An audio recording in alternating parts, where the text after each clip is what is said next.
Assalamualaikum warahmatullahi wabarakatuh. Apa kabar sobat soter semuanya? Semoga kalian semua dalam keadaan sehat jasmani dan rohani, tidak kekurangan satu apapun, amin ya robbal alamin. Di mana leimu, bab 5951 sampai bab 5960. Chang Sengbo bergemuruh dan berteriak dengan momentum dan keagungan yang luar biasa. Pada saat ini, menurut gambaran yang dibayangkan Chang Sengbo di benaknya, setelah dia mendengar guntur, langit akan dipenuhi awan gelap dan guntur akan bergulung. Kemudian, guntur setebal tong akan jatuh dari langit dan menghantam kepala Ye Chen. Dan dia juga sangat yakin bahwa meskipun guntur ini tidak dapat membunuh Ye Chen secara langsung, itu dapat membuatnya kehilangan kemampuan untuk melawan. Pada saat itu, dia akan memiliki 10.000 cara untuk menyiksanya dan memaksanya untuk menceritakan semua rahasianya. Namun, setelah Chang Sengbo berteriak bahwa guntur akan datang, tidak ada awan gelap di langit seperti terakhir kali, juga tidak ada suara gemuruh seperti kilat dan guntur. Malam di Jinling sangat cerah malam ini, dan tidak ada polusi cahaya di daerah pegunungan. Jika Anda melihat ke atas, Anda dapat melihat bulan sabit dan langit penuh bintang. Melihat awan gelap dan kilat belum juga tiba, tiba-tiba Chang Sengbo menjadi bingung. Ia melihat ke arah pohon sambaran petir di tangannya dan bergumam, "Apa yang terjadi? Di mana gunturku?" Tepat ketika Chang Sengbo sedang bingung, pohon sambaran petir keluar. Formasi juga berhenti berfungsi. Kemudian, energi spiritual yang dia masukkan dilepaskan melalui formasi di kayu sambaran petir dan kembali ke tubuhnya. Sangat disayangkan bahwa 9 kitab suci surgawi yang misterius tidak mencatat formasi apapun yang menghabiskan energi spiritual secara tiba-tiba. Jika tidak, Chang Sengbo hanya perlu mencobanya 2 kali dan energi spiritual dalam tubuhnya akan habis. Chang Sengbo juga sangat bingung saat ini, karena energi spiritual kembali ke tubuhnya. Dia tidak curiga ada tipuan pada sambaran petir, dan mengira dia telah gagal mengaktifkan formasi tadi. Pada saat ini, Ye Chen juga bertanya dengan rasa ingin tahu, "Ya, anjing tua, di mana gunturmu? Apakah potongan kayu petir di tanganmu kehabisan daya? Apakah kamu lupa mengisi dayanya sebelum keluar?" Paman Chang Seng tahu itu Ye Chen sinis. Dia berkata dengan suara dingin, "Nak, kamu mengucapkan kata-kata arogan ketika kamu akan mati. Saya pikir kamu benar-benar tidak tahu bagaimana menulis kata kematian." Setelah mengatakan itu, dia mengertakkan gigi dan mengerahkan kembali energi spiritualnya dan mengaktifkan formasi petir di Muli Fa, sambil menunjuk ke arah Ye Chen, berkata dengan lantang, "Nak, lihat gunturku datang lagi." Begitu dia selesai berbicara, formasi selesai, namun masih belum ada jejak awan gelap di langit. Segera setelah itu, Lightning Strike Wood mengembalikan energi spiritual Chang Sengbo. Perasaan ini seperti seorang anak kecil yang bermain konsol game dan sekarat di saat kritis. Dia buru-buru mengeluarkan koin game tersebut dan bersiap untuk mengisi ulang. Alhasil, dia hanya memasukkan koin game tersebut ke dalam slot koin dari atas, lalu mesin dipukul dari bawah, slot koin memuntahkannya. Chang Sengbo tiba-tiba panik, menatap kayu sambaran petir gelap di tangannya, dan bergumam tak percaya, "Ini apa yang terjadi? Terakhir kali berhasil, mengapa kali ini tidak berhasil?" Kalah. Ye Chen tidak bisa menahan tawa keras, "Anjing tua, sepertinya perintah petirmu tidak mudah digunakan." Paman Chang Seng mengerutkan kening dan bertanya, "Perintah guntur apa?" Ye Chen tertawa, berkata, Itu senjata ajaib di tanganmu, itu perintah Guntur. Apakah kamu tahu senjata ajaib ini? Mata Chang Sengbo melebar dan dia sangat terkejut. Ye Chen mengangguk dan berkata dengan wajah serius, "Saya tidak hanya mengenal satu sama lain. Sejujurnya, saya juga memiliki hal yang sama." Chang Sengbo mengertakkan gigi dan berkata, "Lelucon yang luar biasa, bagaimana saya bisa bertemu senjata ajaib seperti itu? Kamu beruntung, bagaimana kamu bisa seberuntung itu memilikinya?" Ye Chen tersenyum dan berkata, "Dengar, sejujurnya, kamu masih tidak percaya." Setelah berkata itu, Ye Chen segera mengeluarkan perintah petirnya dan berkata kepada komandan. Sengbo menunjukkannya dan berkata sambil tersenyum, "Lihat, yang milikku terlihat jauh lebih indah daripada milikmu. Milikmu hanyalah sepotong kayu yang tersambar petir. Dan itu belum dihias dengan baik. Lihat milikku, warnanya bulat dan halus, garis-garisnya indah, dan bahkan dilapisi, sekilas jauh lebih baik daripada milikmu." Paman Chang Seng melihat tatanan guntur di tangan Ye Chen. Dan sekilas mengenalinya, itu juga merupakan senjata ajaib yang terbuat dari kayu sambaran petir. Selain itu, meskipun dia tidak tahu cara menyempurnakan senjata ajaib itu, dia tetap mengetahui kualitas bahan bakunya. Sepotong kayu sambaran petir di tangan Ye Chen sekilas memiliki sejarah yang sangat panjang, dan itu jelas merupakan kayu sambaran petir terbaik.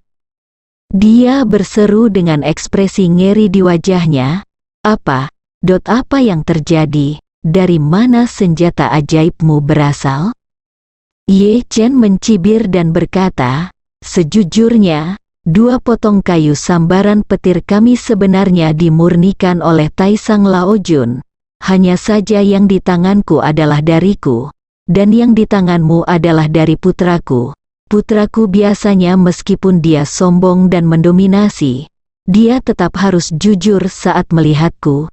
Jadi dia secara alami kehilangan kesabaran."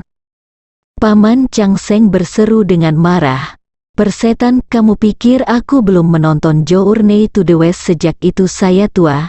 Ingat, saya akan mempercayai Anda pada omong kosong seperti itu?" Ye Chen tersenyum dan berkata, "Tidak percaya? Jika Anda tidak percaya, saya akan menunjukkan demonstrasi." Setelah itu, sebelum Chang Sengbo dapat bereaksi, Ye Chen tiba-tiba berhenti tersenyum. Dengan momentum berdiri di puncak 5 gunung, dia berteriak, "Guntur akan datang." Begitu dia selesai berbicara, dia mendengar awan gelap besar dengan cepat naik di langit, dengan kilat dan guntur di awan, sungguh menakutkan. Chang Sengbo sangat familiar dengan pemandangan ini. Meski awan gelap tidak setebal dan menakutkan seperti saat dia menggunakan Lightning Strike Wood hari itu, perasaannya tetap sama. Ye Chen tiba-tiba memanggil guntur langit, mengejutkannya seolah-olah dia disambar petir, dan berpikir dalam hati, "Sialan, benarkah seperti yang dikatakan anak ini, bahwa perintah guntur saya tidak akan berfungsi ketika dia melihatnya?" Begitu dia memikirkan hal ini, dia buru-buru mundur dengan cepat, berusaha menghindari guntur yang datang. Namun, guntur langit dikendalikan oleh pikiran Ye Chen, bagaimana dia bisa menghindarinya dengan mudah. Mata Ye Chen tertuju pada sosok Chang Sengbo, dan kemudian, sambaran petir datang dan menghantam langsung ke kepala Chang Sengbo. Perintah guntur yang dimanipulasi Ye Chen hanya dapat digunakan sekali, dan selama digunakan, sejumlah besar energi spiritual harus dikeluarkan untuk mengaktifkannya, dan itu sangat kuat dan termasuk dalam perintah guntur yang sangat besar. Tapi perintah menggelegar Ye Chen sendiri adalah membiarkan orang dengan bebas mengontrol kekayaan dan penghematannya, Jika mereka ingin menjadi besar, mereka akan menjadi besar, dan jika mereka ingin menjadi kecil, mereka akan menjadi kecil. Dia tidak ingin membunuh Chang Sengbo secepat ini, jadi dia secara khusus mengontrol pelepasan energi spiritual. Namun, guntur ini tidak menyebabkan banyak kerugian bagi Chang Sengbo. Namun meski begitu, rambut Chang Sengbo terlempar ke kandang ayam oleh petir, wajahnya hitam pekat, bahkan jubah Tao di tubuhnya menjadi compang kemping, seluruh tubuhnya sakit dan mati rasa, dan dia berdiri di sana tak terkendali, gemetar. Melihat ekspresi malunya, Ye Chen bertanya sambil tersenyum, "Bagaimana, aku tidak berbohong padamu kan?" Pada saat ini, Yun Ruge, yang bersembunyi di kegelapan 20 kaki jauhnya, sangat ketakutan sehingga wajahnya menjadi pucat. Dia bahkan tidak bisa memimpikannya. Tak disangka, pria berbaju hitam ini ternyata bisa mengendalikan guntur langit, dan dia tidak menyangka bahwa Chang Sengbo yang kuat akan begitu rentan di depan pria berkulit hitam. Dan dia diam-diam bertanya-tanya apa yang harus dia lakukan selanjutnya. Jika dia buru-buru membantu Paman Chang Seng, aku khawatir dia bukan tandingan pria berbaju hitam. Selain itu, Paman Chang Seng selalu menaruh perhatian pada orang lain dan meremehkan 3 hal lainnya. Dia tidak berteman dengan Paman Chang Seng juga. Sama sekali tidak perlu berjuang sampai mati untuk mendapatkan bantuan saat ini.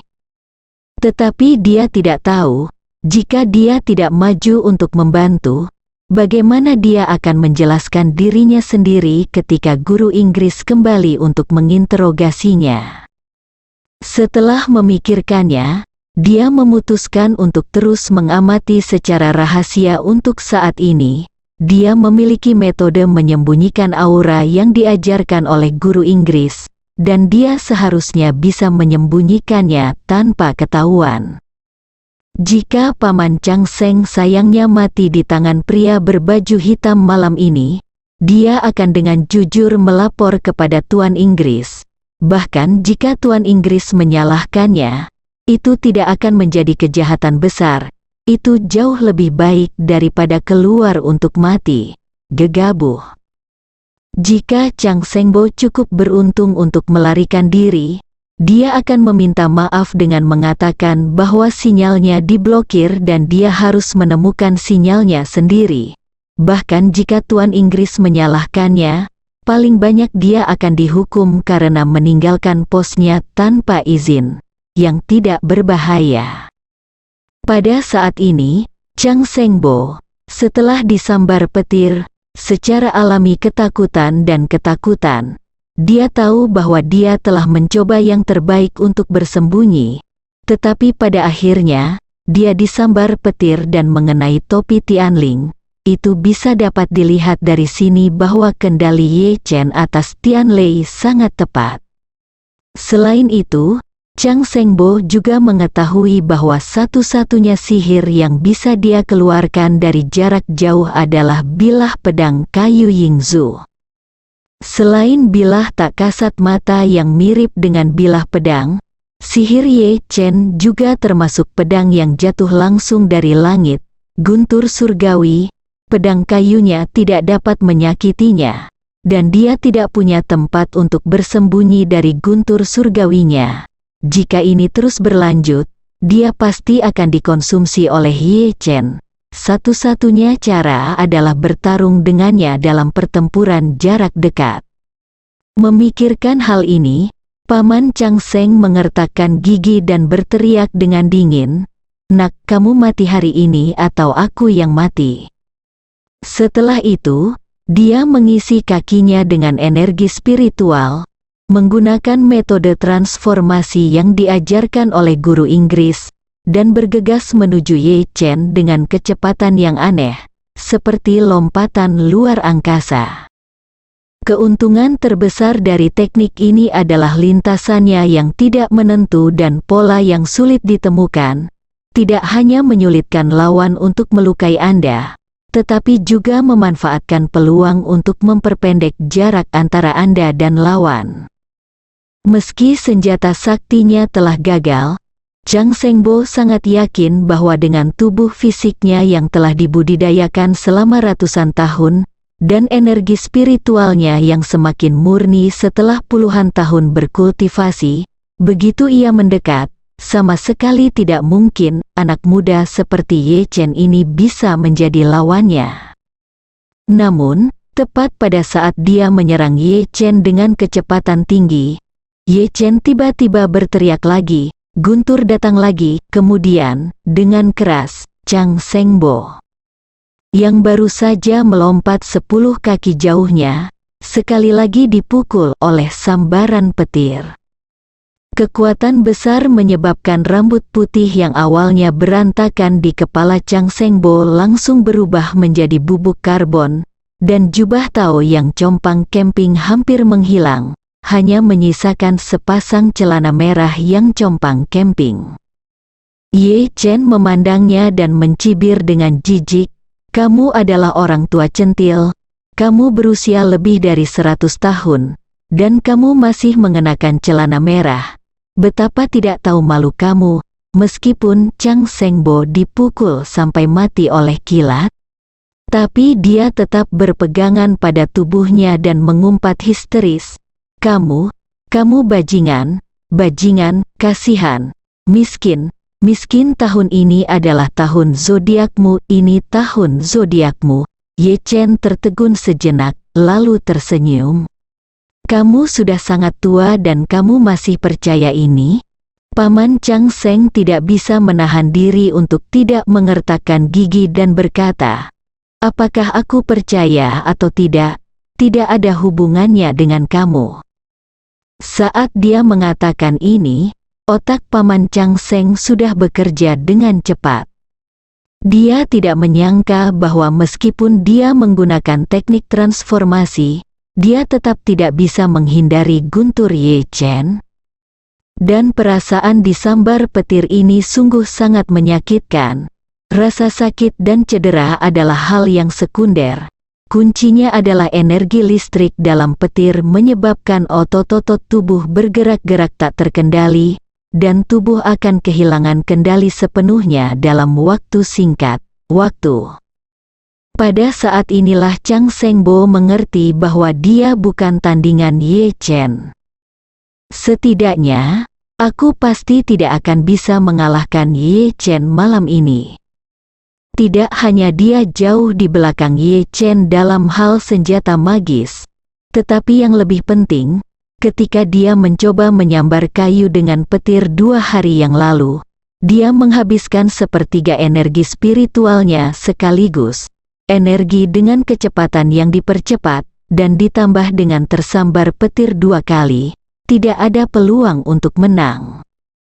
Memikirkan hal ini, dia mengambil keputusan dan harus melarikan diri secepat mungkin. Menurutnya, Ye Chen telah mengungkap identitasnya, dan juga mengungkap senjata dan kekuatan sihirnya. Tetapi sekarang senjata ajaibnya berada dalam posisi yang kurang menguntungkan, dan dia tidak bisa bertarung dalam pertarungan jarak dekat. Dia tidak memiliki peluang untuk menang malam ini. Jadi dia bisa hanya gunakan kesempatan ini untuk melarikan diri dan menceritakan masalah ini setelah melaporkannya kepada guru Inggris. Tunggu sampai guru Inggris datang untuk mengambil nyawa Ye Chen secara langsung. Jadi, setelah kejang yang hebat, Zhang Shengbo tiba-tiba melompat dari tanah, dan kemudian dia segera menembakkan 2 bilah pedang ke arah Ye Chen, dan kemudian melarikan diri. Apa yang ingin dia lakukan adalah melarikan diri sementara perhatian Ye Chen terganggu. Namun, dia tidak tahu bahwa meskipun Ye Chen tidak mendekatinya, dia telah memperhatikan setiap gerakannya. Melihat dia berbalik dan berlari setelah memukul 2 bilah pedang, Ye Chen segera menyusulnya tanpa berpikir.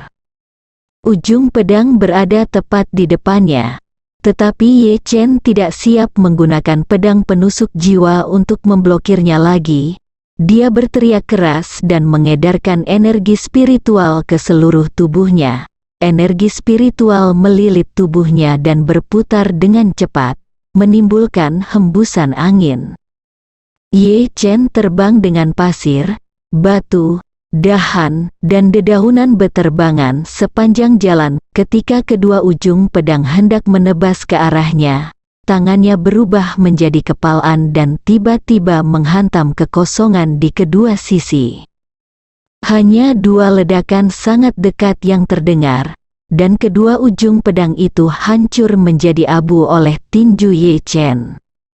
Dan Chang Sengbo, yang hanya mengenakan celana merah di sekujur tubuhnya, baru saja berlari sejauh 10 kaki. Dia biasa menggunakan pedangnya dan berlari menyelamatkan nyawanya tanpa menoleh ke belakang. Tetapi setelah mendengar dua ledakan, tiba-tiba muncul kilatan cahaya. Pikiran itu terlintas di hatinya, sentuhan kegembiraan. Kedua ledakan ini jelas berbeda dengan ledakan yang terjadi saat ujung pedang bertabrakan dengan pedang penusuk jiwa tadi. Kedua ledakan ini lebih mirip suara yang dihasilkan oleh ujung pedang yang mengenai tubuh target. Mungkinkah Ye Chen tidak menghindari serangan diam-diamku? Paman Chang Seng sangat gembira saat memikirkan hal ini. Dia tanpa sadar melihat ke belakang untuk melihat apakah Ye Chen telah terluka oleh kedua ujung pedang. Jika demikian, dia mungkin bisa memenggal kepala Ye Chen dengan mengejar kemenangan. Namun, saat dia melihat ke belakang, dia tiba-tiba menemukan bahwa wajah Ye Chen yang tajam dan sangat dingin hanya berjarak kurang dari 2 pertempuran darinya. Ye Chen benar-benar menyusulnya. Pada saat ini, Paman Chang Seng sangat ketakutan hingga kehilangan akal sehatnya. Dia berbalik dan mencoba yang terbaik untuk melarikan diri. Tetapi dia mendengar Ye Chen di belakangnya berteriak lagi, "Guntur akan datang." Detik berikutnya, Paman Chang Seng merasakan guntur lain. Dari langit, dia memukul penutup roh surgawinya dengan akurat. Kakinya tiba-tiba lemas, dan tubuhnya yang berlari seketika kehilangan keseimbangan. Setelah terhuyung beberapa langkah, tubuhnya terjatuh ke tanah tak terkendali. Petir ini membelah celana dalam merahnya menjadi bubuk, dan bahkan membelah seluruh rambut di tubuhnya menjadi abu, meninggalkan bekas luka bakar yang besar di kulitnya.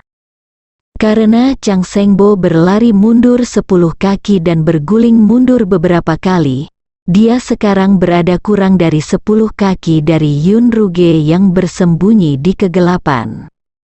Melihat penampilan Paman Chang Seng yang acak-acakan, Yun Ruge tanpa sadar menutup matanya dan tidak berani melihat lebih jauh. Paman Chang Seng, yang sedang duduk di rumput dengan pantat telanjang, merasakan sensasi manis di tenggorokannya, dan mengeluarkan seteguk darah. Meski tubuhnya tidak mengalami luka parah, namun sudah diambang kehancuran, seperti halnya seorang atlet angkat besi yang telah kehabisan energinya, tubuhnya hampir tidak dapat mengerahkan tenaga lagi dalam waktu singkat. Bagaimana Paman Chang Seng bisa tetap bersemangat seperti sekarang? Anggota tubuhnya masih bergerak-gerak karena arus listrik, dan ditambah dengan kurangnya pakaian, dia tampak seperti orang tua mesum yang malang. Pedang kayu di tangannya bahkan jatuh ke tanah karena gemetar tak terkendali. Melihatnya dalam keadaan yang menyedihkan, Ye Chen tidak bisa menahan diri untuk tidak berpikir. Lin Wanner bilang aku dalam bahaya, tapi anjing tua ini sama sekali bukan tandinganku. Mungkinkah dia membuat kesalahan perhitungan? Memikirkan hal ini, dia tidak lagi memikirkan tentang heksagram, tetapi berjalan ke arah Paman Chang Seng, menatapnya, dan bertanya dengan dingin, "Ketika kamu membunuh orang tuaku 20 tahun yang lalu, pernahkah kamu berpikir bahwa akan ada hari ini?" Paman Chang Seng menatap kosong ke arah Ye Chen di depannya, melihat ekspresinya tetap tidak berubah dan tidak menunjukkan perubahan sama sekali, ketakutan dan keputusasaan yang besar tiba-tiba melonjak di dalam hatinya. Untuk pertama kalinya dalam ratusan tahun mempraktikkan Taoisme, dia merasakan ketakutan akan kematian. Jauh di lubuk hatinya, dia tiba-tiba memiliki intuisi bahwa praktiknya yang telah berusia seabad mungkin akan hilang di tangan Ye Chen. 20 tahun yang lalu, dia membunuh ayahnya. Mungkinkah hari ini, 20 tahun kemudian, dia benar-benar akan mati di tangannya? Bersambung.